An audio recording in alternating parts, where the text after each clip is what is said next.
not like a bedtime story today, so I'm going to read to you The Kiss That Missed by David Melling. I hope you enjoy it. Once upon a Tuesday, the king was in a hurry as usual. "Good night," he said, and he blew his son a royal kiss. There's the king, his dad, going off for a shower, and there's the prince in bed, waiting for his royal kiss. But the royal kiss is no ordinary kiss. And the kiss missed. Look, there it goes, past him. The young prince watched it rattle around the room, then bounce out of the window and into the night. The prince told the queen. The queen told the king. And the king had a quick word with his loyal knight. "Follow that kiss," he squawked. The knight mounted his horse. Oh, I'm not convinced about this knight. I don't think he's on the horse the right way round. I don't know whether you can see, but I think he's ripped his trousers. So eventually he got on the horse the right way round, and he galloped off in hot pursuit until they came to the wild wood. Do you know what pursuit means? Pursuit is following, so he followed the kiss to the wild woods.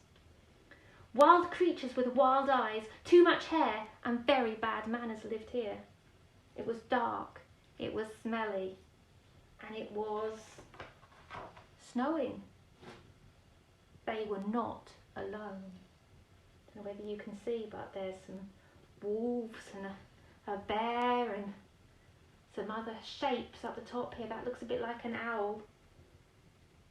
I wonder how he feels. I think I'd be a bit scared. There were bears with long claws and growly roars, swooping owls of all shapes and sizes, and a pack of hungry wolves with dribbly mouths. "Eek!" squeaked the knight, and then suddenly, with a sparkle, the royal kiss came floating by and in turn said good night to everyone. Now there's magic in a good night kiss.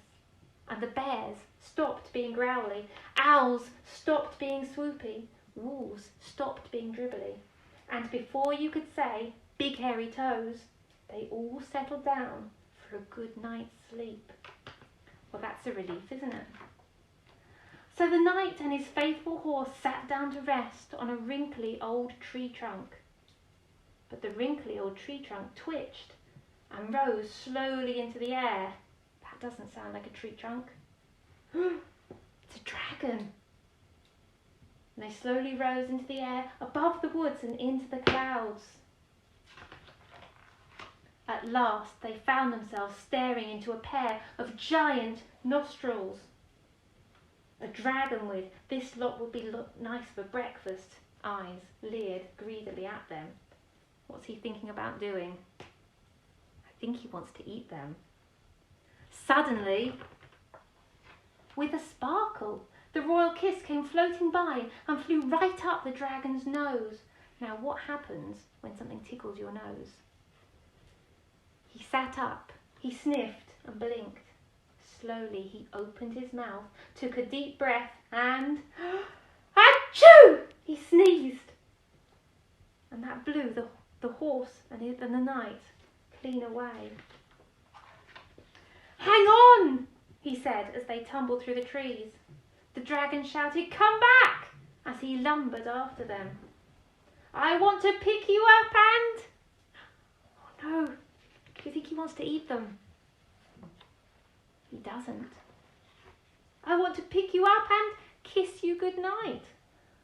What made him change his mind and want to kiss them instead? Do you think it was the royal kiss? As it made all the other creatures want to kiss them and go to sleep, didn't he? So there's the dragon. He's not thinking about eating them anymore. He's going to kiss them good night instead.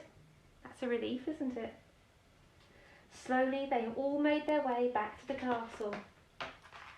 That night, the prince was happy. The queen was happy, and the king promised to stop always being in a hurry.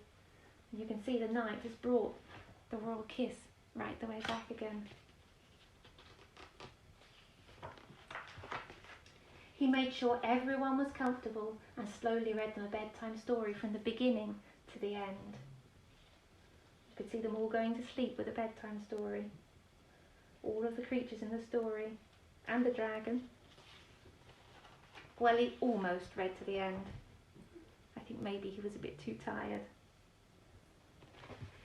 So that's the end of our story tonight. I hope you enjoyed it.